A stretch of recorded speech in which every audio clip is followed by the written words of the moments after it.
बात है 6 जुलाई 2017। कानपुर की पुलिस स्टेशन में फोन आता है, मेरी लड़की 7वीं मंजिल से गिरी है, मुझे उसकी लाश मिली है। जगह है प्रेम प्रकाश कॉलोनी। फोन था कागज व्यापारी पदम अग्रवाल का। मामला हाई प्रोफाइल था। खबर मिलते ही थाने में अफरा तफरी का माहौल छा गया। पुलिस अधिकारियों की जीप लगातार वहां पहुंचने लगी। आईजी मोहित अग्रवाल, एसपी आनंद देव तिवारी और कई उच्च अधिकारी वहां पहुंच चुके थे। सभी पुलिस अधिकारी काफी चिंतित नजर आ रहे थे। फॉरेंसिक टीम के साथ स्वरूप नगर तथा करनेलगंज से पुलिस अधिकारी भी घटनास्थल पर पहुंच चुके थे और इन सबके बीच जमीन पर पड़ी थी 27 वर्षीय लड़की की लाश। लाश काफी बुरी हालत में थी, जिसका चेहरा पूरे तरीके से खराब हो गया था। सर की हड्डी टूट चुकी थी, शरीर के अन्य हिस्सों की हड्डियां भी बुरी तरीके से टूट गई थी। हम बात कर रहे हैं ऐसी दर्दनाक मौत की जिसने एक चुलबुली, खूबसूरत और पढ़ी लिखी लड़की को देखते ही देखते लाश में बदल दिया। उसे यह मौत जन्मदिन पर सरप्राइज गिफ्ट की तरह मिली थी। क्या यह एक हादसा था या प्री प्लान मर्डर? आइए जानते हैं इस हादसे का पूरा सच क्या था, और अगर ये मामला मर्डर का था तो कौन था इसके पीछे और आखिर उसका मकसद क्या था। अगर आपने अभी तक हमारे चैनल को सब्सक्राइब नहीं किया है तो जल्दी से सब्सक्राइब कर लीजिए, ताकि आगे भी आपको ऐसी स्टोरीज की अपडेट मिलती रहे। कहानी है हर्षिता अग्रवाल की, और कहानी के बेहद अहम किरदार 4 हैं। खुद हर्षिता अग्रवाल, उसका पति उत्कर्ष अग्रवाल, उसका ससुर सुशील अग्रवाल और सास रानू अग्रवाल। 6 जुलाई 2019 को 11 बजे 21 मिनट पर सुबह कागज व्यापारी पदम अग्रवाल को कॉल आती है। कॉल उनकी बेटी हर्षिता अग्रवाल की थी। हर्षिता काफी टेंशन में लग रही थी। उसने कहा, पापा हमें बुला लो, हमारी सास हमें झाड़ू से मार रही है, ससुराल वाले मुझे मारने की कोशिश कर रहे हैं। पदम अग्रवाल ने तुरंत हर्षिता के ससुर से बात करने की कोशिश की, लेकिन उसने बात नहीं हो पाई।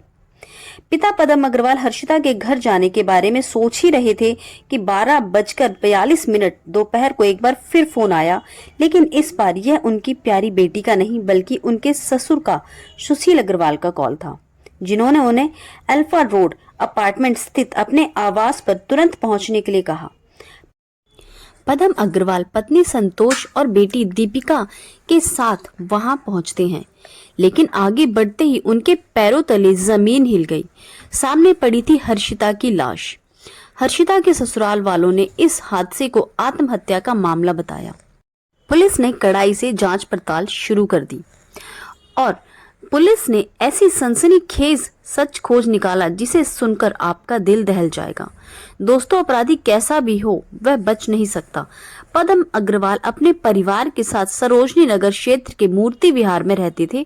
उनके परिवार में पत्नी संतोष के अलावा 2 खूबसूरत और पढ़ी लिखी बेटियां भी थी। बड़ी बेटी दीपिका, जिसकी शादी हो चुकी थी और वह अपने परिवार में काफी खुश थी, और दूसरी लाडली छोटी बेटी हर्षिता, जिसका जन्म 7 जुलाई 1991 को रविवार के दिन हुआ था। उसे फोटोग्राफी का बहुत शौक था और वह इसे ही अपना करियर भी बनाना चाहती थी। इसीलिए उसने बम्बई के कॉलेज में एनिमेशन में ग्रेजुएशन भी किया और वापस आ गई। खाली बैठना उसे बिल्कुल पसंद नहीं था, इसलिए ग्रेजुएशन के बाद वह वहीं के एक स्कूल डीएसपी कल्याणपुर में पढ़ाने लगी। लेकिन पिता पदम अग्रवाल जल्द से जल्द अपनी लाडली बेटी को भी ससुराल भेजना चाहते थे, जहां उसे बड़ी बेटी दीपिका की तरह उसे भी मायके जैसा ही भरपूर प्यार मिल सके। लेकिन उन्हें कोई लड़का पसंद नहीं आ रहा था। काफी कोशिशों के बाद उन्हें कानपुर का ही एक लड़का उत्कर्ष अग्रवाल पसंद आया। उत्कर्ष के पिता सुशील अग्रवाल की फिलामेंट्स प्राइवेट लिमिटेड नाम से एक कंपनी थी और वे पॉलिएथर के कोना थाना क्षेत्र में एल्डोराडो अपार्टमेंट के एक फ्लैट में रहते थे। उनके परिवार में उनकी पत्नी रानी अग्रवाल के अलावा उनके 2 बच्चे, बेटा उत्कर्ष और बेटी परिधि थे। उत्कर्ष के पिता का अच्छा खासा व्यापार था और उस पर किसी तरह की कोई खास जिम्मेदारी भी नहीं थी। पदम अग्रवाल को यह रिश्ता पसंद आ गया। हर्षिता की मां उत्कर्ष की मां रानू अग्रवाल को पहले से ही जानती थी। लोग उन्हें काफी तेज तर्रार कहते थे, लेकिन हर्षिता की मां ने सोचा हर पढ़ी लिखी औरत को लोग ऐसा ही बोलते हैं, और बात आ गई। जल्दी ही कानपुर की 25 साल की इस खूबसूरत पढ़ी लिखी लड़की हर्षिता ने हैंडसम उत्कर्ष से शादी के लिए हाँ कर दी। बिना देर किए दोनों परिवारों ने 24 जनवरी 2017 ओरछा रिजॉर्ट में इनकी डेस्टिनेशन वेडिंग प्लान की। इस शादी में कानपुर शहर के उद्योगपतियों के अलावा अनेक जानी मानी हस्तियां शामिल हुई थी। शादी हंसी खुशी संपन्न हो गई, लेकिन हैरानी की बात यह थी कि दूल्हे का परिवार शादी से जुड़े हर खर्चे का पेमेंट लड़की वालों के ऊपर डाल रहे थे, बल्कि अपने खर्चों के बिल भी उन्होंने दुल्हन के परिवार को दे दिए थे। यह सब पदम अग्रवाल और उनकी पत्नी संतोष को अजीब तो लगा, पर बेटी की खुशी देखकर उन्होंने कुछ नहीं कहा। इस शादी पर लगभग 40 से 45 लाख का खर्चा हो गया, पर यह तो शुरुआत थी। शादी के मात्र 6 महीने बाद हर्षिता के ससुराल वालों ने पैसे की मांग की। उन्होंने हर्षिता से कहा, फैक्ट्री की इन मशीनों के लोन को चुकाने के लिए तुम अपने पापा से 2 करोड़ रुपए लेकर आओ। यह तुम्हारी जिम्मेदारी है, वैसे भी तुम्हारे पापा के पास बहुत पैसा है। हर्षिता यह सुनकर हैरान रह गई और उसने ऐसा करने से इनकार कर दिया, और इसी दिन से हर्षिता पर अत्याचार शुरू हो गए। सास रानू अग्रवाल ने हर्षिता का जीना मुश्किल कर दिया। घर में नौकरानी होते हुए भी रानू अग्रवाल हर काम हर्षिता से करवाना शुरू कर दी। मेहमानों के सामने बुरी तरीके से उसकी बेइज्जती करने लगी। कमाल की बात यह थी कि हर्षिता की पति उत्कर्ष, जो उसके साथ प्यार के वादे करता था, सब कुछ सुनकर भी देखकर भी खामोश रहता था और साथ ही साथ माँ का साथ भी देता था। हर्षिता के माता पिता काफी हैरान थे, क्योंकि शादी के बाद हर्षिता काफी उदास नजर आती थी, लेकिन बहुत पूछने पर भी वह कुछ नहीं बताती। माँ की कसम देकर पूछने पर उसने बताया कि ससुराल में उसे परेशान किया जा रहा है और 2 करोड़ रुपए पिताजी से मांग कर लाने के लिए दबाव डाला जा रहा है। यह सुनने के बाद हर्षिता के माता पिता ने हर्षिता से उत्कर्ष को छोड़ देने के लिए कहा, पर वह बोली, माँ यह कुछ दिनों की बात है, मैं उत्कर्ष को बहुत प्यार करती हूँ, सब ठीक हो जाएगा। लेकिन समय के साथ हर्षिता की हालत पहले से भी ज्यादा खराब हो गई। अब उत्कर्ष की बहन परिधि भी हर्षिता के खिलाफ रानू अग्रवाल के कान भरने लगी, जिसके बाद उसको पहले से भी ज्यादा तंग किया जाने लगा। हालत इतनी खराब हो गई कि रानू अग्रवाल हर्षिता पर हाथ भी उठाने लगी। भोली भाली हर्षिता का खामोशी से सब सहते रहना उसकी हिम्मत बढ़ा रहा था। दूसरी तरफ हर्षिता की गिरती हुई सेहत देखकर जब माता पिता ने उससे इसकी वजह पूछी तो उसने सब कुछ उन्हें बताया, जिसके बाद हर्षिता के माता पिता उसे वापस अपने घर ले आए और हर्षिता को उत्कर्ष को छोड़ देने की सलाह दी। लेकिन कुछ ही दिनों के बाद उनका पति उत्कर्ष उसे लेने पहुंचा और उसने हर्षिता और उसके घर वालों से वादा किया कि आगे उसे परेशान नहीं किया जाएगा। पति के प्यार में डूबी भोली भाली हर्षिता भी वापस जाने के लिए मान गई और ससुराल चली गई। हर्षिता के वापस आने के बाद कुछ महीनों तक तो सब ठीक रहा, लेकिन उसके ससुराल वाले जल्द ही फिर से अपने पुराने तरीके पर आ गए और उसे परेशान करने लगे। उस समय उसकी ननद परिधि की शादी होने वाली थी। हर्षिता के ससुराल वाले उस पर दबाव डालने लगे कि वह अपने माँ बाप से 25 लाख रुपए उन्हें मांग कर दे। हर्षिता ने अपने घर वालों को कुछ नहीं बताया, पर वह काफी चुप रहने लगी। यह देखकर उसकी मां ने फिर से उसे बहुत प्यार से समझा बुझाकर पूछा, जिस पर हर्षिता ने संतोष को 25 लाख मांगने की बात बताते हुए कहा कि किसी भी हाल में उन्हें पैसा नहीं देना है। 8 मार्च 2019 को हर्षिता की ननद परिधि की शादी हो गई और क्योंकि उन्हें हर्षिता के परिवार से पैसे नहीं मिले थे, हर्षिता की सास रानू अग्रवाल ने हर्षिता को तंग करना शुरू कर दिया। यहाँ तक कि उन्होंने हर्षिता से कहा कि मैं नौकरानी को 8,000 देती हूँ और तुम बिस्तर पर लेटी रहती हो, यहाँ रहना है तो काम करने होंगे। मुंह में चांदी का चम्मच लेकर पैदा हुई एक लड़की जो अपने घर एक रानी की तरह रहती थी, उसे अपने ससुराल में एक नौकरानी से भी बुरा जीवन जीने के लिए मजबूर किया गया। उसे घर के ऐसे छोटे मोटे काम जो नौकर चाकर भी नहीं करते करने के लिए दबाव डाला जाने लगा। इसके साथ ही उसकी सास आए दिन उस पर हाथ उठाने लगी। यहाँ तक कि अब हर्षिता को उसके अपने खर्चों के लिए भी पैसा नहीं दिया जाने लगा। हर्षिता के पिता हर्षिता का हाल देख काफी दुखी थे। उन्होंने उसे डेली के लिए टेंशन से दूर करने और जीवन में खुशी के पल लाने के लिए यूएस की यात्रा पर ले जाने का प्लान बनाया। उन्होंने अपने दोनों बेटियों को दामाद के साथ यूएस घूमने भेजा और साथ में खुद भी गए। उन्हें लगा शायद इससे बेटी के जीवन में कुछ चेंज आएगा। 15 जून को वह लोग वापस भारत लौटकर आए। हर्षिता ने कुछ दिनों तक कोई शिकायत नहीं की। वैसे भी हमेशा अपने परिवार को परेशान करने के बजाय अपने मैरिड लाइफ की प्रॉब्लम को सहन करने की कोशिश करती थी। 7 जुलाई को हर्षिता का बर्थडे भी था, इसलिए हर्षिता के घर वाले ने 7 जुलाई को हर्षिता के लिए एक सरप्राइज बर्थडे प्लान किया और लोगों को भी इनविटेशन भेज दिया था।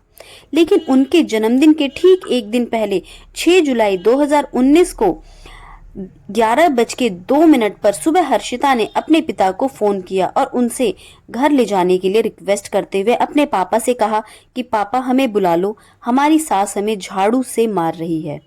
ससुराल वाले मुझे मारने की कोशिश कर रहे हैं। वह काफी टेंशन में थी। पिता को चिंता हुई और उन्होंने तुरंत उसके ससुर से बात करने की कोशिश की, लेकिन उनसे बात नहीं हो पाई। पिता पदम अग्रवाल जाने के बारे में सोच ही रहे थे कि 12:22 दोपहर को उनके पिता के पास एक बार फिर फोन आया, लेकिन इस बार यह उनकी प्यारी बेटी का नहीं बल्कि उनके ससुर सुशील अग्रवाल का था, जिन्होंने उन्हें एल्डोराडो अपार्टमेंट स्थित अपने आवास पर तुरंत पहुंचने के लिए कहा। वे अपनी पत्नी और बड़ी बेटी दीपिका को लेकर आनन फानन में जब बेटी के घर पहुंचे तो उनके होश उड़ गए, क्योंकि हर्षिता की बॉडी बिल्डिंग से नीचे गिरी पड़ी थी। उनकी प्यारी छोटी राजकुमारी अब नहीं रही थी। उसे 7वीं मंजिल से उसके ही अपार्टमेंट की खिड़की से बाहर फेंक दिया गया था। हर्षिता के साथ ससुर और पति उत्कर्ष शव के पास खड़े थे। उन्होंने पदम अग्रवाल की तरफ बढ़ते हुए कहा, हर्षिता ने आत्महत्या कर ली है, 7वीं मंजिल से कूद गई है। यह सुनते ही पदम अग्रवाल ने गुस्से से चिल्लाते हुए कहा, मेरी बेटी हर्षिता कूदी नहीं है, बल्कि तुम लोगों ने इसे मार डाला है। मैं तुम लोगों को किसी भी हालत में नहीं छोड़ूंगा। इसी के साथ उन्होंने घटना की सूचना पुलिस को दी और अपने परिवार तथा सभी संबंधियों को भी घटना के बारे में बता दिया। संतोष अपनी फूल सी बेटी का शव देखकर बेहोश हो गई। दीपिका किसी भी तरह अपने माता पिता को संभालने की कोशिश करने लगी। आनन फानन में पुलिस अधिकारियों की जीप वहां पहुंचने लगी। आईजी मोहित अग्रवाल, एसपी आनंद देव तिवारी और कई अन्य उच्च अधिकारी वहां पहुंच चुके थे। सभी पुलिस अधिकारी काफी चिंतित नजर आ रहे थे। फॉरेंसिक टीम के साथ ही साथ रूपनगर तथा करनेलगंज से भी पुलिस अधिकारी भी घटनास्थल पर पहुंच चुके थे। पुलिस अधिकारियों ने फ्लैट की किचन से बराबरी वाली उस खिड़की की जांच पड़ताल की जहां से हर्षिता गिरी थी या फिर उसे फेंका गया था। निरीक्षण के बाद पुलिस अधिकारियों ने हर्षिता के शव को पोस्टमार्टम के लिए लाला लाजपत राय चिकित्सालय भिजवा दिया। घटनास्थल पर अन्य लोगों के अलावा हर्षिता का पति उत्कर्ष तथा उसके माता पिता मौजूद थे। पुलिस अधिकारियों ने सबसे पहले हर्षिता के पति उत्कर्ष से पूछताछ की तो उन्होंने बताया कि हर्षिता से मैं कितना प्यार करता था इसका सबूत मेरे पास नहीं है, मगर उसके जाने से सब कुछ खत्म हो गया। शादी के बाद हम सब बेहद खुश थे। उसका अपना फोटोग्राफी का बिजनेस शुरू कराने वाले थे। उसे आने जाने के लिए कार भी दी थी, कोई रोक टोक नहीं थी। 28 मई से 16 जून तक हम अमेरिका में रहे। तब भी फ्यूचर को लेकर सपने बुने, लेकिन क्या पता था कि सारे सपने टूट जाएंगे। घटना वाले दिन मैं और पापा फैक्ट्री में थे। मम्मी का फोन आया तो हम लोग आए। हर्षिता आत्महत्या नहीं कर सकती। वह खिड़की से नीचे कैसे गिर गई मुझे कुछ नहीं मालूम। हर्षिता के ससुर सुशील कुमार अग्रवाल ने पुलिस अधिकारियों को बताया कि जिस समय वह घर से निकले उस समय घर में सब कुछ ठीक ठाक था। दोपहर 12:30 बजे के करीब पत्नी रानू ने फोन करके बताया कि बहू हर्षिता अपार्टमेंट की खिड़की से गिर गई है। यह पता चलते ही उन्होंने हर्षिता के पिता को फोन किया और फौरन घर आने को कहा। फिर बेटे उत्कर्ष को साथ लेकर घर के लिए चल दिए। घर पहुंचे तो वहां बहू हर्षिता का शव नीचे पड़ा मिला। हर्षिता की सास रानू अग्रवाल ने पुलिस को बताया कि सुबह 9 के लगभग 5 पर उत्कर्ष अपने पापा के साथ फैक्ट्री चला गया। कुछ देर बाद नौकरानी शकुंतला आ गई। हर्षिता उस समय साफ सफाई कर रही थी, उन्हें कुरियर करना था। जैसे ही वह कुरियर का पैकेट लेकर फ्लैट के दरवाजे के पास पहुंची, नौकरानी के चिल्लाने की आवाज आई, जिसे सुनकर वह वहां पहुंची तो उन्होंने देखा कि नौकरानी हर्षिता के ऊपर खींचने की कोशिश कर रही थी, लेकिन वह उसे बचा नहीं पाई। जब उन्होंने नीचे जाकर देखा तो बहू की मौत हो चुकी थी। शायद खिड़की के पास गंदगी को साफ करते समय उसका पैर फिसल गया। फिर उन्होंने इस घटना की जानकारी फोन पर पति को दी। परिवार के बयान लेने के बाद पुलिस ने देखा कि अग्रवाल परिवार में काम करने वाली नौकरानी शकुंतला, जो घटना के समय वहीं मौजूद थी, वहीं खड़ी है। इसलिए पुलिस ने उसका भी बयान लिया और उसके चौंका देने वाले बयान ने पहली बार राणा अग्रवाल के झूठ का पर्दाफाश कर दिया। उसने बताया, सुबह 9:30 बजे जब शकुंतला फ्लैट पर पहुंची थी, उस समय हर्षिता का पति उत्कर्ष अग्रवाल और ससुर सुशील अग्रवाल फैक्ट्री जा चुके थे। केवल हर्षिता और रानू अग्रवाल फ्लैट में मौजूद थे। किसी बात को लेकर दोनों में बहस हो रही थी। रानू अग्रवाल ने हर्षिता से गुस्से में चिल्लाते हुए कहा, नौकरानी को 8,000 दिए जाते हैं और तुम कमरे में पड़ी रहती हो, घर का काम क्यों नहीं करती? गुस्से में हर्षिता ने भी उन्हें जवाब दे दिया। स्थिति की गंभीरता देखते हुए शकुंतला हर्षिता को समझा बुझाकर कमरे में ले गई। रानू अग्रवाल भी वहां पहुंच गई और हर्षिता को कमरे में चप्पल और झाड़ू से मारने लगी और उसे घर से बाहर भी जाने को कह दिया, जिसके बाद वह काम करने लगी। जब वह काम कर रही थी तो अचानक 12:30 बजे रानू अग्रवाल की आवाज आई। आवाज सुनकर जब मैं देखने गई तो हर्षिता खिड़की से नीचे लटकी थी।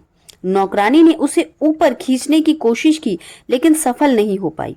इस दौरान रानू अग्रवाल दर्शक की तरह वहां पीछे खड़ी रही। उन्होंने कोई मदद तक नहीं की। नौकरानी शकुंतला के बयानों के बाद थाना प्रभारी ने पुलिस अधिकारियों के आदेश पर रानू अग्रवाल को महिला पुलिस अधिकारी के सहयोग से हिरासत में ले लिया। जल्द ही पुलिस के हाथ एक और पुख्ता सबूत के रूप में एक सीसीटीवी फुटेज आया, जिसमें हर्षिता की सास रानू अग्रवाल बहू की लाश के पास पहुंची, फिर अपने पति को फोन किया और बोली, शी इज फिनिश्ड। वह खिड़की से नीचे कूद गई है। उन्होंने लाश के पास से कार की चाबी और मोबाइल उठाया, फिर वहां से चली गई। यह खबर कानपुर के मीडिया चैनल्स और अखबारों में बहुत तेजी से फैली। कई महिला संगठन भी सामने आए और घटना की बुराई करते हुए परिवार को इंसाफ दिलाने का आश्वासन दिया। हर्षिता के परिवार ने हर्षिता के पति, उसके ससुर, सास और ननद के खिलाफ कोहना पुलिस स्टेशन में एफआईआर दर्ज करवाई। बाद में उसकी ननद परिधि और नंदोई का नाम एफआईआर रिपोर्ट से हटा लिया गया। हर्षिता के पति, ससुर और सास को जेल भेज दिया गया। दहेज हत्या के आरोप में मामला दर्ज कर पुलिस अब अपराधियों के खिलाफ और पुख्ता सबूत इकट्ठा कर रही है, ताकि उन्हें कड़ी से कड़ी सजा दी जा सके और कोई भी कोर्ट या वकील उन्हें बचा ना पाए। आरोपी जेल में है और उन पर मुकदमा चल रहा है। दोस्तों, आपको क्या लगता है, हर्षिता के ससुराल वालों को सजा मिलेगी या वह बच जाएंगे? आपको क्या लगता है, कमेंट करके जरूर बताएं। क्या किसी बेटी की ऐसी जान लेनी चाहिए या ऐसा परेशान करना चाहिए? आज हम इतने आधुनिक भारत में रह रहे हैं, लेकिन सोच आज भी बहुत पुराने सालों वाली है।